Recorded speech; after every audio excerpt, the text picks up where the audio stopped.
Thank you for listening to this podcast from TRE, Talk Radio Europe, your voice in Spain and around the world. For more information, please visit tre.radio. TRE in the afternoon.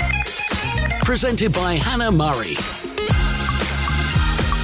Good afternoon. It's just gone 5:05. You are now listening to Women Talk with the two V's. We've got Veronica Del Cerro and Veronica Adams. No, and Victoria Adams. You're not both Veronica.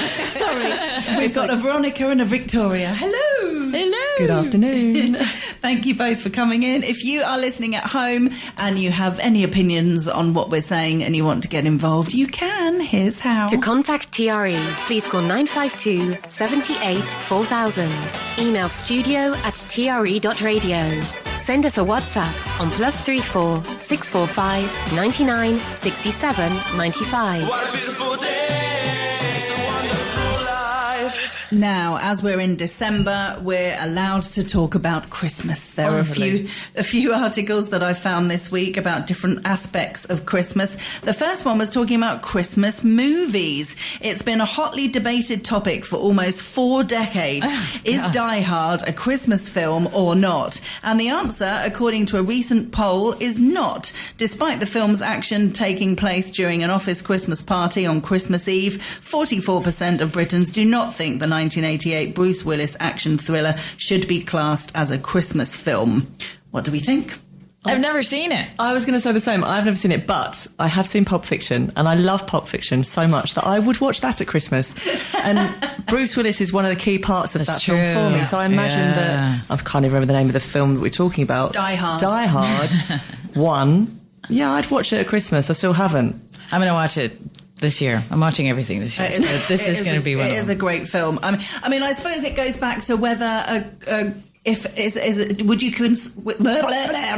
Christmas film is a Christmas film something that's set at Christmas time, or does it need to have Christmas themes throughout? Because obviously this is an action film, so it doesn't have Christmas themes, which is why people haven't said that it's a Christmas film, but it is set at Christmas. So how, when you picture a Christmas film, do you picture? This is a good question. I mean, the big, like for me right now, Bridget Jones is a good Christmas film. Yeah. And only parts of it are Christmas. Yeah, that's true. There's really only, you just talk about his ugly sweater. Yeah. Right? Yeah. I think it's true. The rest of it isn't Christmas at all. No. Okay, fair enough. But you think of it as a Christmas film. I do totally think of it as a Christmas film. Aren't there fairy lights in Die Hard at some point? Oh, definitely. They're like something like a cross between the Coca-Cola advert and Die Hard. Yeah. Oh, there's absolutely fairy lights. I mean, I'm wondering if you time it, probably there's just as many Christmas jumpers or Christmas lights in Die Hard as there are to Bridget Jones. I agree with you. I don't know. Bridget Jones makes me feel Christmassy. Oh, yeah. I love it.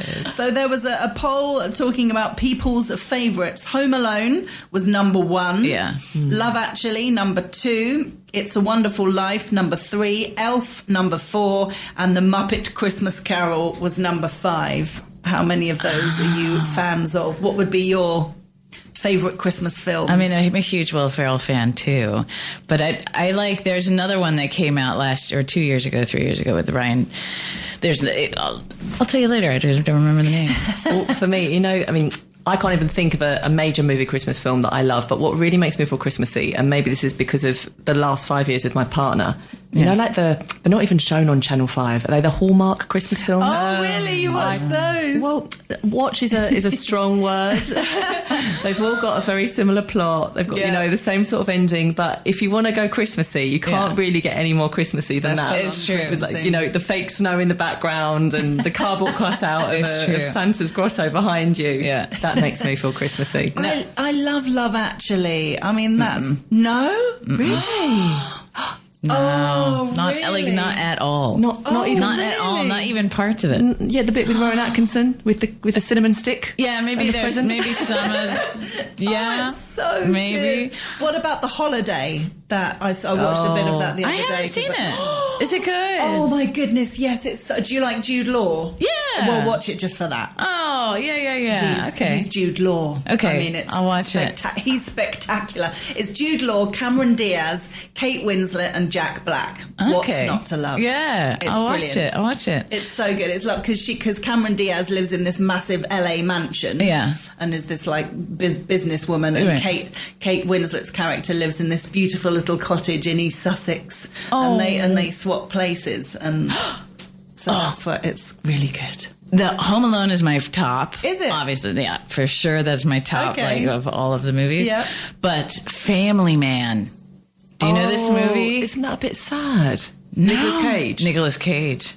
Oh, I haven't seen that one. God, I love that movie. Really? Yeah, so I haven't good. seen that. Okay. I love it. And that's also taking place is very much like, the Ghosts of Christmas Past sort of situation, but with Nicolas Cage as a billionaire banker guy type, and who chooses a different life for himself. But Téa Leoni is his ex-girlfriend, who's also chosen a different life. It's beautiful. Love it. So you were saying earlier that you're really excited to watch Christmas films. Would you watch like one after the other? Or would you have like a day of like? I think I would do every day have a different one. Oh, really? Yeah. So watch one every day. Yeah. But probably maybe let's start with Die Hard. Yeah. I think since I've never seen it. I was going to say, I feel like there's more films that I should watch that I haven't seen. I'll send you a list. What people might decide are classics, whether it's classics from 20 years ago or classics from 50 years ago. Yeah.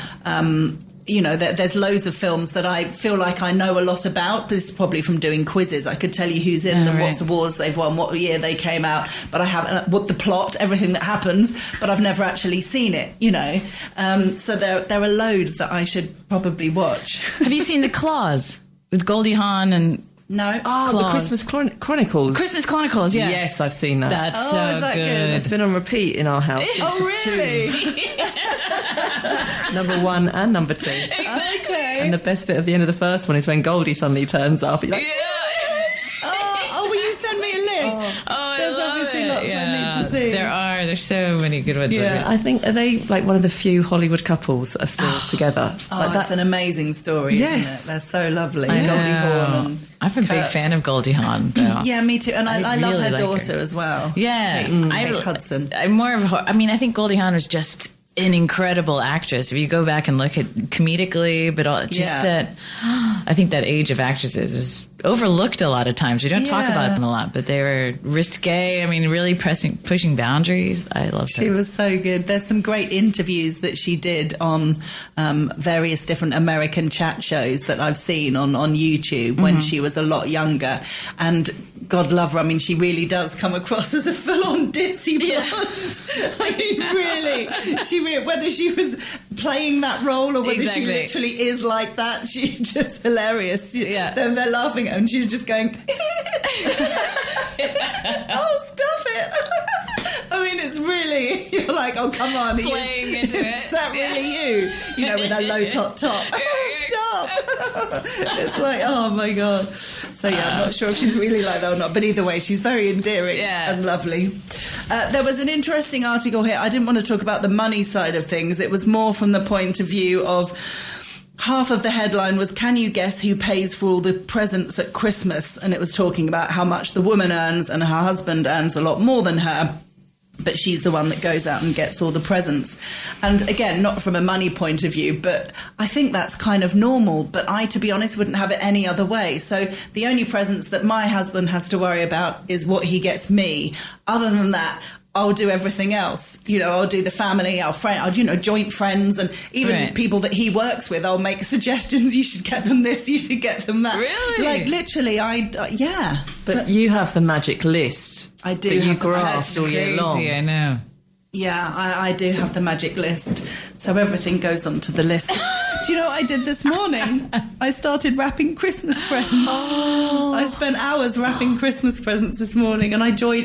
There's an article coming up talking about how people hate wrapping Christmas. I love it. Yeah. I was so excited to do it. Yeah. I did a few last night and then some this morning. I enjoy every minute of it. Do you save Christmas wrapping from the year before? No, I used to when I was younger because my parents did. It was because there's the generation of, need to save and all that kind of stuff. Don't waste and don't throw things away. And so growing up, we always had bags of wrapping paper. And whenever anyone was unwrapping everything, it was all careful. So you'd fold it up nicely to reuse it, always. But as an adult, no, not so much. What I meant was, not at all. When you've got like the half a roll left, you're like, I'll save that for next year. And then every year is like, every year you've still got some left over from the last year. Yeah. You never actually managed to finish off what you'd used the year before. Sorry, that doesn't happen to me. And it spends 11 months just waiting to be used the next year. Yeah. And sometimes it's never used. It's never the right size. I bought 3 rolls of wrapping paper and I used all of them this morning and I need to go out and get more. Oh my gosh. But they're probably thin rolls. They're not like... I was going to say, don't you feel like there's less paper in the rolls than there used to be? I think it depends where you buy them from. Yeah. You can buy some and they're quite expensive and you think, how much? But then you look at them and they're really quite thick and there's a lot of paper. If you buy them from some cheaper establishments, which I probably tend to do, there's actually not much there. You're keeping the cheaper establishments in business, Definitely. I need to go back and get some more. The amount of wrapping you need to do. Yeah, but for the last few years, the Christmas wrapping paper that I always use, it can be different designs, but I always use the I don't know if it's recycled or not. I think it is, but I could be wrong. It's brown paper. Oh, that's nice. Then with pictures on it. So it's Christmas paper, but it's brown. Yeah. So it's not white. So therefore, if it's left over, it's fine. So I always use that. I think they look really pretty though. Yeah, brown paper. I do. Classy. Yeah, I do. That's nice. So it doesn't matter if there's different designs, but it's all on that brown background, so it all kind of matches. This is a different level that I'm not. It's interesting to hear about. When I saw Hannah, and I do this to a certain extent, but there's a true professional here. She told me about the list. So if someone mentions something, she says, and she adds it down, or she writes it down on her list. So it's a birthday or Christmas. The Christmas shopping list is pretty much already written before she gets to Christmas. I don't know if you've heard this before. Yeah, I think it's genius. Yeah. I have a mental list that goes on, but I'm not anything. Oh, that's what I have. Remember? But that I don't remember. I remember. I can. Really? Yeah. Yeah, I'm usually because I can remember. Well, I don't give that many gifts. It's not. It's not that impressive. Okay. I'd forget. It's literally somebody saying, I don't know, somebody that maybe I don't know that well, but we might exchange gifts. I'm not talking like a close family member or something. Might say, I really love pigs. I think pigs are so cute. I'm thinking of Ruby Wax, who was on I'm a Celebrity. She said she collects pigs, and I didn't know that about her. Not that I'm about to buy her a Christmas present, but if someone kind of makes a comment like that, I'm like, pigs. So then when I'm out shopping, if I see like some pig slippers or a pig mug that's really cute, I'll be like, they said they like pigs, and that will be a point of reference. Those kinds of things I usually remember about people, so then I'm like, okay, I'll put that. But I like giving gifts in general, like more birthday. Probably at the end of the year, I don't do that much. Probably not. In terms of who buys them, so if you're buying gifts for people from the two of you, from you and your partner, is it something, would you end... Yeah. See, I think that's normal. Are you the same? Yeah. Yes. Yeah. For sure. Otherwise, the nieces get a score each, sort of thing. That's £20 when I'm not from East London. Yes. But I love present buying, so I'm quite happy to do it all. Definitely. I believed I've reined it in a little bit this year, I think. Although it doesn't sound it. It doesn't sound it like from this morning. It says here, this article, it may be better to give than receive, but wrapping gifts doesn't bring festive cheer to all. A study found that 16 minutes into the process and not finding the end of the sticky tape is the exact moment festive frustration kicks in. Apparently, only 20% have mastered wrapping, with 70% hating the task. I don't hate it. I will say that I am every year, like a tradition, when I do wrap the presents, when I start, I think I'm going to be like, Picasso at this. Like, I think I'm going to be the best every single time. I have it in my head like, this is going to be amazing. And then it's not. I'm like, it looks like a kindergartner did that. Really? Every time. I'm like, how is it that I'm so bad at doing this? And I have this idea that I'm going to be good, but no. I've gotten worse. I used to be. Really? I think like Picasso at doing it. I take pride and joy, but it's obviously something in me that's changed. Yeah. Now, literally, it's like I might as well crumple it all into a little ball. Into a ball. Really? Yeah, I'm no good now. I don't know what happened. I know. I always want to do it like they do in the shops and really like the little. I feel like in Argentina they always are so good. That when you buy anything, sandwiches, they do it in brown paper. Right. Have you ever? Do you know this? Oh, so like you'll go and they'll wrap it in brown with a little ribbon and everything, and it's gorgeous, and they do it really quickly and in 4 seconds, always. And I've always grown up with that idea of like, oh, it's going to be, and then I go down sitting and no, it just doesn't. It's not. I'm not a very good with craft. Yeah. My fingers stick together. What shaped presents are you wrapping? Yeah. I succeed with books. Oh, Yeah, books are easy. oh, you succeed with the I do books. succeed with books. Those are where I start. And they're usually my favorite gift to give as well. Because they're easy to wrap. And then what I do like to do is give bags, so stuffs, like this and that, little teeny things, and then I put it with the paper and I make it look pretty, nice. but Oh, not nice. wrapping individually. Yeah, okay. I enjoy that. I like buying somebody like a bag, Mm-hmm. and then in the bag, because it's something my mum always used to do for me, so I brought up on it, and I think it's so lovely. If ever she got me a bag, whether it was a rucksack for school or a handbag or whatever, there'd be a present in each of the pockets. Oh, that's cute. So I've always done that. So I love buying people bags, and each little pocket there's a separate little present wrapped up, whether it's a pen or a lipstick or whatever, or a hairband or little presents that fit in all the pockets, like a stocking. Yeah, that's cute. it's I like really that fun idea. to do, and it's because it's lovely to open. Yeah. So it's lovely to kind of pass that on. But do you have a tree at your house already put up Yeah, I did it the last weekend of November. after Thanksgiving?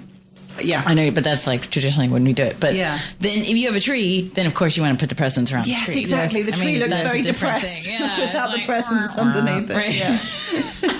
Yes. Our Christmas tree's in the car boot right now. It's about 20 Really? yards away. Yes, can't wait. We're going to put it up tonight with the takeaway. exciting. With the takeaway. nice. Oh, we have to go Lovely. get one. Yeah, I want to go get one too. Oh, nice. See, I always have a glass of Bailey's when I do all the Christmas decorations. That's a nice, all the Christmas. That is Christmassy, isn't it? That's giving you two an idea.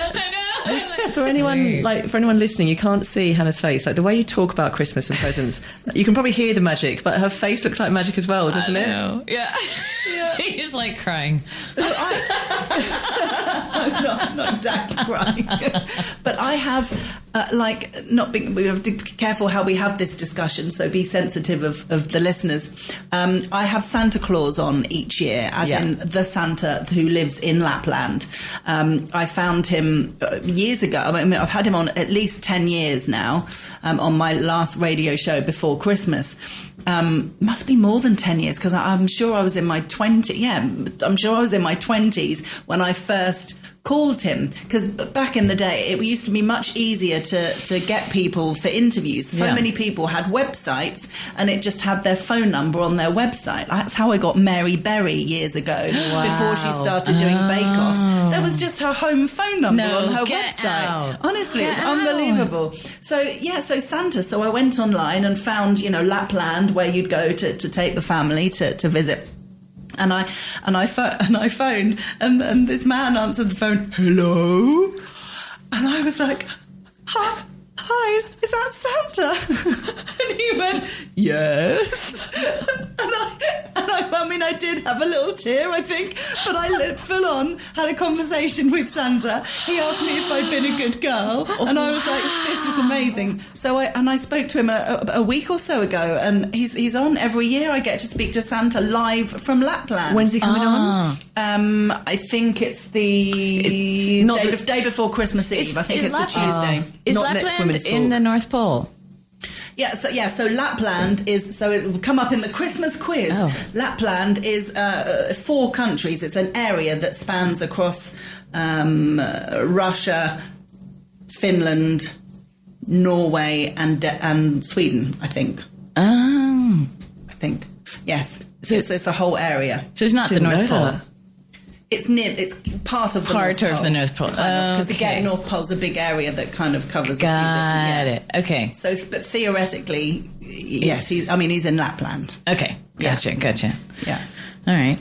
Yeah, so really exciting. It is exciting. I didn't know you could go visit. Ooh. Yeah, and you go sledging with the reindeer and stuff, and meet Rudolph, and it's a full-on amazing. That's another good movie, the Rudolph one, the old school one with the claymation. I vaguely remember that one. Oh, the one, Santa Claus the movie with Dudley Moore. And that was brilliant. Yeah, and the reindeer one. There's a Rudolph one. Oh, those are cute. We better take a break. Hannah Murray on TRE in the afternoon. Good afternoon. You are listening to Women Talk. With me in the studio today is Veronica Del Cerro and Victoria Adams.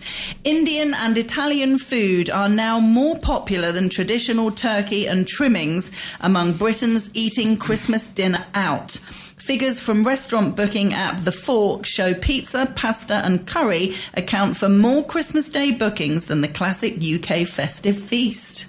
How interesting. Mm-hmm. So if you were going out for lunch on Christmas Day because you didn't want to cook, just decided to go out, would you, obsessively want to go out for Christmas dinner, or would you be quite happy to have pizza or Indian or whatever? This is the sad thing, because actually, if it weren't on the menu, great, but if it weren't, I actually wouldn't be that bothered, which is quite sad. Well, if turkey and everything wasn't on them. Yeah. Well, it's up to you. I mean, I'd have it. I definitely have it. But if there were one, especially living out here, if there were fish on the menu, I reckon I'd go for that. See, I already eat fish, so I don't have to. I'm pescatarian, but we will go out for a curry soon. Yeah, but it won't be not on Christmas Day. No, but it will be in these upcoming weeks. We're so excited. To be going out for a curry. Yeah, I love it. So going out on being a pescatarian, then going out on Christmas Day, would you be quite flexible on what to eat then?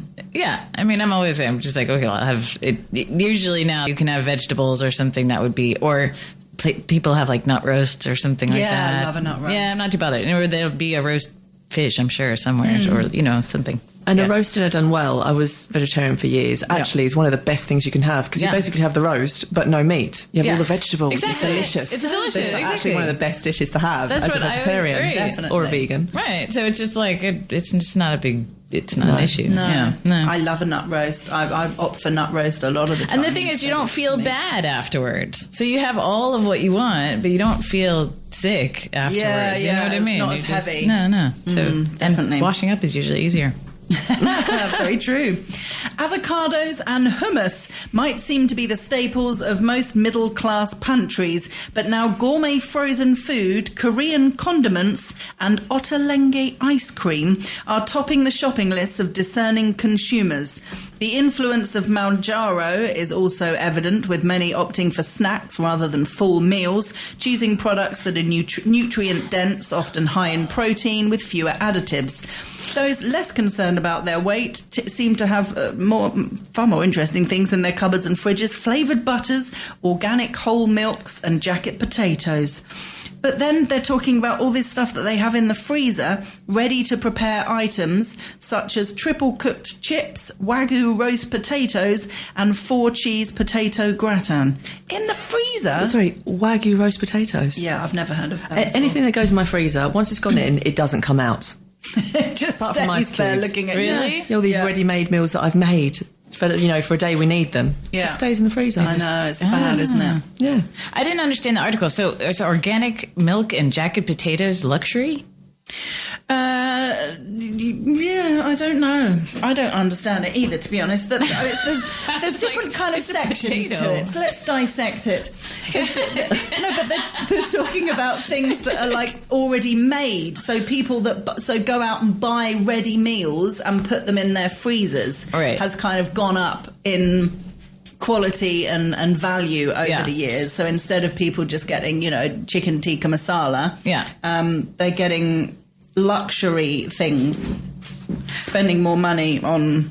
I think that those things still have preservatives and they're still not very good for you, even if they're absolutely. Right. So why spend more money? It's still trashy. I think it's the novelty. Oh, I haven't seen that flavour before. Let's grab that and put it in the freezer, even though we haven't planned to have gravy flavoured carrot sticks tonight, you can put it in the freezer and have it whenever. Yeah. That's the first thing that came in my head. I'm so sorry. You're on roast. Sounds good. You got the roast in your head. Clearly. Quite like the sound of a gravy flavoured carrot stick. Wasabi parsnips. There we go. Oh, interesting. Add some Baileys and we're ready to put this trio. Yeah, exactly. But, I mean, frozen food's interesting, particularly in the UK. There are so many options. It's unbelievable. And, I don't know about you, but I'm quite nosy in the supermarket. I like to see what other people have got in their trolley, normally to feel good about myself, because I'm like, I haven't got all that stuff in my trolley. Mine's full of, like, vegetables and healthy things and, and other people's. I find it shocking how much crap people, quite frankly, have. Gosh, especially when they've got young children, and it's full of processed food and fizzy drinks, and it's unbelievable. Can I vent on something? Yes. Because yesterday I had a moment that I was about to go crazy. And the thing is that I don't use plastic bags for any of my vegetables anymore. Like, I stopped doing it like 5 years ago. I just don't use any plastic. My life is fine. It doesn't matter. Maybe an apple will roll off the thing and the lady, I'm like, whatever. But bananas or like pineapples? Why are you going to put that in plastic? Yes, I agree. You don't need to. Why? Well, the pineapple actually breaks through the plastic. Right. Yeah. But those things, they're fruits that already have, like, nature brought them with the skin that you take off. What are you doing? I mean, like, I don't do it with anything, but still with the bananas, it actually, it drives really me doesn't insane. Need to be. It's such a waste of plastic, isn't it? Yeah. You're right, because they'll take it home and then take it out of the plastic bag to put their bananas on the side or wherever they store their bananas, and the plastic bag goes in the bin. It didn't need to be transported in a flimsy plastic bag. And it's a flimsy plastic. They're not going to reuse the bag. Maybe they'll reuse the bag for your trash can. No, because it's a really small one. It's just enough to be annoying and trap a bird's beak or something, Yeah. You're like, what? Why? That's my PSA for them. That's a good one. No, it's a good one. Absolutely. I actually use the plastic bags for the apples. And it's funny you said about a rolling apple, because I don't like to knot these bags because I want to reuse the plastic bag. Okay. I use them in the back of the juicer so it collects all the pulp in one go. Anyway, it's still a waste of a plastic bag, but I try to reuse it as much as I can. Yeah. Anyway, so I am one of those people. I don't put the knot in, so I have apples rolling everywhere. And you use a plastic and I still buy those apples even though they're bruised. Winds my partner up. Oh, brilliant. There's a piece here that we discussed last week with the men, but I thought it would be really interesting to ask you guys about. But let's take another break quickly first. This is Talk Radio Europe. Going out for tapas or having a full dinner? Taking a siesta or having afternoon tea? Mediterranean breakfast or English breakfast? With Linea Directa, you can enjoy the best of both worlds. What you love most and our insurance. A perfect mix with the best coverage at the best price. Car, home, motorbike, pet and squatter protection. Discover why 9 out of 10 customers recommend us. Switch to Linea Directa. Call 919-181-130. 30 years of insuring what matters most. Important update for all drivers in Spain. From the 1st of January 2026, only DGT 3.0 connected V16 lights will be legal on Spanish roads, which will replace the old triangle. Avoid a fine of up to €200 and make sure your car is compliant, as thousands have already invested in non-compliant lights which don't have the compulsory GPS system connected to the DGT. Talk Radio Europe has teamed up with an approved supplier of V16 lights to ensure our listeners don't get caught out. Click on the V16 banner at tre.radio to check out the informative video and order your DGT-approved V16 light today. Is your car automatic? Transmatic are the automatic gearbox specialists on the Costa del Sol. Since 1990, Transmatic have specialized in the repair and servicing of automatic and manual gearboxes. All makes and models, from the earliest classics to the latest hybrids. Transmatic undertake other mechanical work by appointment, all with a 1-year guarantee. So book your car in for a check before it's too late. Also, Delia Car Rental by Transmatic, short and long term. Call today, 952-796-166. Or find us online at transmatic.es. Talk Radio Europe. You're listening to TRE in the Afternoon with Hannah Murray. Brought to you by the Clubhouse by Sala. Get ready to eat, drink, watch and play at the ultimate sports venue on the coast. Find out more at clubhousemarbella.com. Hannah Murray. TRE in the afternoon. Good afternoon. You're listening to Women Talk. With me in the studio today is Veronica Del Cerro and Victoria Adams. This is an article talking about boomer junk, why my mum's generation shouldn't get so upset that we don't want to inherit their boomer junk. This is all talking about holding on to loads of stuff for your kids to then sort out and or inherit.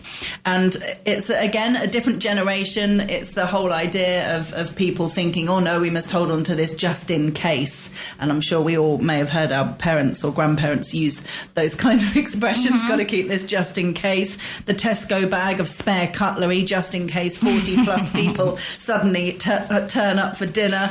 And the importance of asking yourself, when did you last use it? Have you thought about this object in the last 5 years? Did you know it existed? You know, how much stuff do we keep in boxes that we don't look at from 1 year to the next? I'm not talking about memorabilia. I'm talking about things like cutlery, things like ornaments. Yeah. I think it depends on the value. I mean, financial value, these things they're not worth much. Maybe some things are, but the emotional value, if it was important to my mum, important that I then looked after it, I'd want to have it to a certain extent, not if there's a million things that she thought were important. Well, I was going to say, what if there were loads of things? That's what's difficult. It's more like clothes and things that, actually not, they might be handy. I do the same. You keep things rather than chuck them because that would be wasteful. Yeah. But thinking about the next generation, if they had to tidy up my toot, that person hopefully will be going through enough anyway, rather than have to go through all the stuff. Exactly. I'm actually trying to purge a lot of my things at the moment, but it's so good. Yeah, it is. Because you don't need to throw it. You only need to throw things away if they're broken or stained or whatever. I'm obsessed with vintage. I sell a lot of clothes and jewelry and books and games and all kinds of things on vintage. Yeah. Isn't it hard to send things, or is it really easy? How do you? It's really easy. Oh. Yeah, and they pay for all of that. I mean, you need to put a label on and just go to a kiosk or really? wherever. Yeah, really easy. By the time you start doing it, if you choose to, once you've sold a few things, you look at all the things in the past that great if you've given it to a charity shop, but we were just talking about some things that we give to a charity shop, they don't end up there, they end up in the sea, or we throw them away, right? Well, sometimes some of the things I've sold are vintage now. I feel like I've thrown 50 quid in a bin in the past, Exactly. Vintage is great. And now apparently it's very, I said, when I go to Germany, when I see it's very in with Gen Z is like super thrift store buyer. Like they're very much into all of that. So I don't know, like it's the new It's become thing. quite trendy, isn't it? Yeah, exactly. And just in terms of being more original, being more authentic, going like kind of retro, it seems to be a new trend. Which is good. I think it's great because there's a lot of obviously cheap stores online, and you can see people in the same patterned dresses or tops, and you know where they've got them from and that kind of thing. And it's like, do you want to be one of them? But it's quite funny if Gen Z are going to thrift stores to buy things, and yet they don't want to inherit their parents' things. Yeah, but they're just buying things from other people they don't know. Exactly, because they probably, Well, I think it's different in the States. Paying for it. It's a different thing in the States than it probably is in the UK, I imagine. Like for us, I think we are much more disposable culture. We throw away everything. We tear our houses down. I think. Yeah. So it's a little bit different, I think. But I mean, I'm hoarding clothes from 20 years ago that I might, just in case, wear. Really? Yeah. Oh, you need my help. I can't wait to go. No, I mean, I'm going to go back to the UK at some point, and I cannot wait to actually get into my wardrobe and sort it out. I'm bad if with I haven't worn something in a year, I'll get rid of it. Never mind 20 years. Yeah, summer wardrobe, winter wardrobe, don't have a lot of space. We generally don't out here. So, need to do a big changeover, summer and winter. And when I'm putting stuff away, if I know that I haven't worn it that season, I'll look at it and think, why haven't you worn this? Is it because it doesn't fit you anymore? You don't like it? It's stained or it's got a hole, and I'll assess the situation. And sometimes I might think, no, I'll give it another season because I really like it. I'm going to make an effort to wear it next year. Or sometimes I'll go, no, I clearly don't like it anymore. It doesn't fit. Or, does this this process of changing over for both of you, how long is this? Is it like a day thing? What, the winter to summer? Yeah, or yeah. I don't really do that. I have this jumper that I wait for it to be cold enough to get out again. Yeah, me too. So I'm like that. For me, I'm like, I took a suitcase down that had old pajamas. I was like, yay, that's my winter. No, for me, it's like a half a day process. It's a half a day, right? My roommate in Madrid, it's like a whole day. It was like this whole ritual of, like, my God. But it's fun. I mean, it's I get into it. Again, music, not necessarily Bailey's because it's, mid-year. Yeah. But I think you need to get a themed drink for the clothes clear out. I like the thought of you at Bailey's at Christmas. Baby, I need to know what you drink when you do the clothes. I know. And what PJ's cooking. Yeah. Exactly. But what about books, though? Can you get rid of books? That's my hardest thing. I can't. I do struggle. I mean, again, this is a really interesting conversation. So if you've got I never read a book more than once. I think I did that as a child, but as an adult, I don't. There are too many books that I want to read to read the same one twice. But if there's a book that I really loved, I kind of want to keep it, even though I know I'd never read it again. Yeah. But I don't want to have, No, they're friends for me. They're totally friends. It's like they are. There's like characters and things that I'm like, no, that one. And I look at it, it's just like I know it's there, and I even use them to decorate. Like I'll use them like when I'll put everything away, and it's a change of season or a change of vibe or whatever it is. It's like this book has to come out and this book has to come out, and then they're like friends and things that remind me of what I want to. Have in so this do you associate period. them with seasons then? It's not just seasons. It is seasons, but it's also just a feeling of changing things up and what do I want to see right now? Like what is the feeling that I feel and kind of want to be manifesting, for lack of a better word. But this in this current moment. Nice. Yeah. So I have my books arranged in in subject matter. Mm-hmm. So I've got a unit that has kind of square bits, and one square might be kind of house and garden, and another would be sort of self-help and wellness and stuff like that, and then another would be I don't know. You know what I mean? Cooking. Yeah. Exactly. And the fiction. Well, I mean, we have a whole case of cookbooks in the kitchen. Yeah. I'm sure. And then on the landing, there's like a whole bookcase which is just fiction. Okay. And are they alphabetized? No. They're not in any order? No. Are yours alphabetized? No. No, because I thought she was like, had to turn just to check that right? She's a very organized person, so I feel like I would imagine that your clothes are in color coordinated and your books are alphabetized. I do love when people do that with books, though, in color. I love gorgeous, to. It looks beautiful when there's a rainbow of color. All their red books, the binds are all red, and then they go into yellow. Yeah. I love that, but I wouldn't do it. Yeah. But I'd have thought about it. Would you not do it because you're not sure it'd look right, or because you can't bear the thought of splitting up the categories? Yes, I'd never be able to. It's true. I'd never be able to find books. It would look pretty, but I'd have no clue where to find substance. Style exactly. over substance. No, exactly. I'd be like, I've got that book. Where is it? I have no idea. Yeah. What colour is it? I'd have to Google what colour it is in order to locate it. Mine are totally messed up, but I can tell you exactly where the books are. And play, usually they're all plays that are here. But I know where they are, but they're a mess. Yeah. One more before we take another quick break. We waste 3 days looking for our car. How often have you parked your car, whether it's in a supermarket or a big multi-story or at the airport, and come out and gone, oh my goodness, where is my car? The best one is, you're looking for the car and then another car comes along and like, oh, can I have your space? When I find me, I've got no idea where I'm going though. Or they don't even ask you; they're just following you and stalking you, and you want to turn around and you're like, I don't know where my car is, dude. Like, I don't. If you can find my car, then let's do it. Okay. Have you ever stood in the middle of a car park and just pressed the button, waiting to see where the lights flash, and if it doesn't, you're like, am I on the wrong floor? Yeah. It happened to me once, and my car was stolen, which was a horrible thing. And I was like, back and forth, and I was like, I could swear it was right here. And I was like, you go crazy. And then, I was stolen. Man, it was a long time ago. But the best Seinfeld, one of the best Seinfeld episodes, a very famous one. You know this one where they no, I don't think the so. whole episode is them looking for the car. Oh, really? Yeah, it's a great one. And they all are in a shopping mall and they can't find it. And then finally they get there and it's Kramer's car and he can't start it. It's wonderful. Yeah. Oh, I need to look it up. Great stuff. We'll take a break. Hannah Murray, TRE in the afternoon.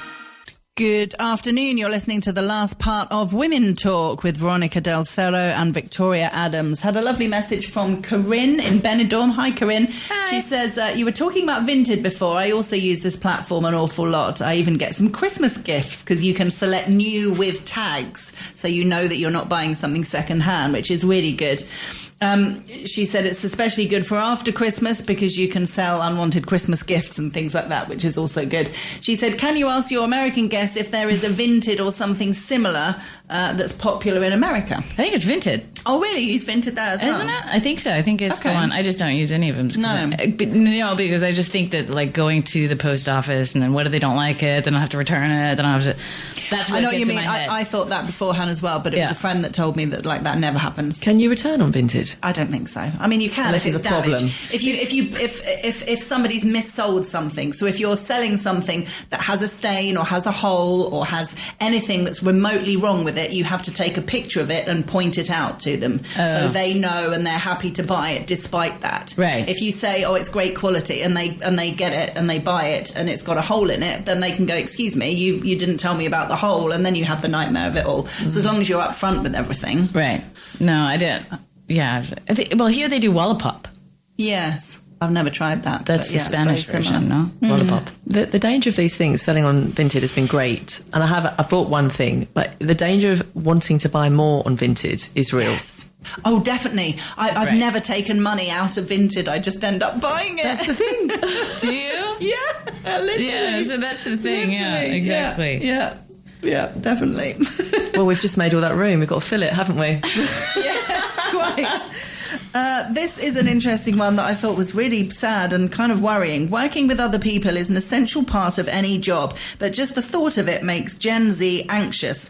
More than 2/3 said they were terrified to set foot in an office and would prefer to work from home, with their fears including making small talk and picking up the phone. The biggest anxiety shared by 42% of those entering the workplace was having to interact with new people.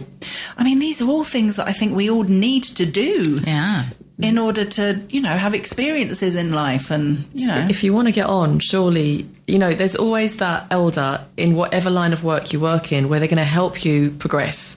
And I don't really see, and I'm sure that there is a logical explanation against what I'm about to say, but I don't see how you can't do that unless you're in the same room. Mm-hmm. That small talk is what creates a bond, and then they're going to help you learn the things that you couldn't learn in school or university. Yeah.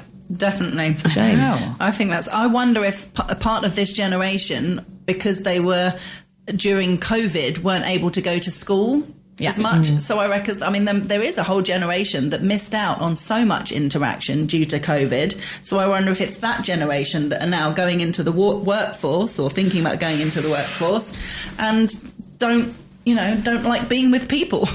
I think it's all of them. They're online. Mm. From the moment, if you look on the train and a parent is giving the little kid an iPhone, or like they're on the iPad, so that's their world now. So that's every right? Yeah. You see it more and more. It's not just that generation. It's they're not. There's quite a big inability to talk. Like the voice and body aren't very connected in eye contact. Just like basic human things that we already kind of take for granted. I think.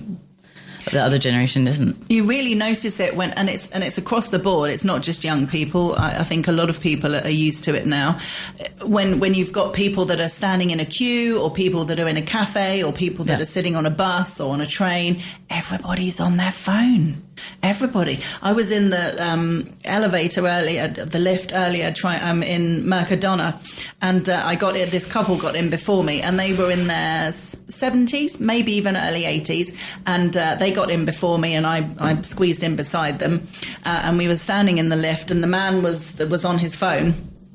And I was thinking, this has taken such a long time. They hadn't pressed the button. And he was so engrossed on his phone. He had no idea what was going on. I was like, you need to press the button. And the wife was like, sorry.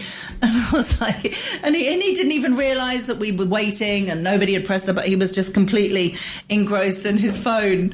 And then we nearly kind of crashed into each other with the trolleys as we were coming out because he wasn't paying attention, because he was, completely engrossed on the phone, so you don't know what's going on. And a lot of people are like that a lot of the time. I know. And everyone used to love people watching, but people don't do it as much now. Well, because there's a chance to people watch, you get your phone out. It's also not so interesting to watch people because they're all on their phone. Yeah, exactly, that's true. I do it all the time, but it's not. Yeah, it's difficult. But I will say, like, if you aren't on your phone, there are a few of us that aren't on the phone. You usually end up talking to each other. Yes. You know, if you're in airports and if you're traveling, people are always like, how do you meet people? It's like, oh my God, it's so easy. You just don't look at your phone. Yeah. And you just like, I'm always like having a coffee and staring out to nowhere. Usually someone's going to come up to you. Yeah, it's great. I'm doing an interview in a few weeks' time with a woman who runs the Offline Club. I found an article about it and read it out, and it's massive all over the world. Yeah. And it's literally social clubs to get together with people, and you all have to put your phone in a box at the beginning, and it's so you're forced, but obviously people are doing it because that's what they want to do, to chat and to play board games or, you know, do what we used to do, or even read a book, but just to be in a space with people where nobody is on their phone. Right. And it's really, really popular. I thought that was great. I find it quite difficult to have not any conversation, but often I'm in a conversation or I'm watching another film and then I get on my phone and I have to look something up. I can't not do that. Pick my phone up and look IMDb. Look for something. Who's pause my the sister's film. like that. Yeah, my sister can't. Yeah, because we're like, he was in. What was that thing he was in that we watched? So we have to pause it and then Google what he was in. He was in 2 episodes of Desperate Housewives. That was it. You know, it's ridiculous. And then there's the rabbit hole of having to look at every other actor and whatever else. Yes, then you start. Yeah, I recognise him as well. What was he in? 20 minutes. You could be doing that for, and then you go, but do you not do that? Don't ask me what the programme was about. I think it would be fun. I was thinking the other day to have a restaurant that has like little drawers. So when you sit down, it's not just a table, but a table with drawers, and then you have to put your phone in and then close the thing, and then it locks all of the drawers. Yeah. You'd have so many phones in lost property where people forgot them by the end of it, wouldn't you? Absolutely. Would you give them back or would you sell them on vintage? Yeah. But also people wouldn't accept that, I don't think, the locking side of things. People go, oh no, but the babysitter needs to get in touch with me because they've got the kids, or oh no, my father's not well, so just in case. You know, people would have all these reasons, or whether you call them excuses or reasons, but there'll be reasons why people... Yeah, but exactly. Now when you see comedy, if you go to any comedy shows, they lock them in a bag. Really? Oh yeah, good. They give you these bags and then you have to lock them, and then they don't unlock until the show's over. Wow. That's great. That's really good. Yeah. That's really good. I think it should happen more. I really want to do it at the quiz. We went to a quiz in Bucharest where they did that. Each table had a little basket and everyone had to put their phones in. And it was great. I love it. Why not? Because once it's not an option and you don't have it, you're like, okay, it's not an option. Yeah, we've convinced ourselves that it needs to be an option. Right. You know, we've convinced us whether it's to do with our job or our family or babysitters, all these things which we have decided are genuine emergencies. Yeah. We need to be able to be contacted at all times, just in case something goes wrong, just in case there is but how often does that honestly happen in our lives? And also, literally, how long did it take for all of humanity? Do you remember before? It was like, let's meet at 4:30, and people met at 4:30, and that was the end of the story. Yeah. Right? Yeah. Like, it can be done. And the level of worry I have as a mum with my daughter, I do think about when my mum was a mum. Yeah. She didn't know where I was at 8 o'clock at night. No! Till I came home at 8:30 or 9 o'clock. Exactly. And that was normal. But now it would feel really weird because kids are getting phones younger than younger because parents decide they need to know where the child is. And if an emergency, the child can contact the parent. It makes perfect sense, but it wasn't a thing. No. But isn't it amazing? Because that gives it, like, we have to have inherently a certain amount of trust and lack of fear or negotiating fear or the unknown and all of that kind of stuff that now or getting lost. Yeah. Which now we just taken away because you just look on your phone. Exactly. Yeah. Very interesting. How times have changed. Thank you both very, very much for coming on the show today. There was supposed to be 3 of you, but there were 2 of you, and it didn't matter at all. Thank you for having us. Fine. Thank you very much to Veronica and Victoria. And coming up now is Howard Brereton with Spain Today. And following on from Howard is me again, 2 hours of The Book Show with some really interesting guests. And then I'll be back on this programme on Monday at 4. So have a great weekend. You've been listening to a TRE production. If you've enjoyed this programme, there'll be another episode waiting for you next week, right here on this platform, where you can also access our extensive back catalogue of shows and interviews. For more information on our live programming, social media channels and apps, and how to contact Talk Radio Europe, please visit tre.radio.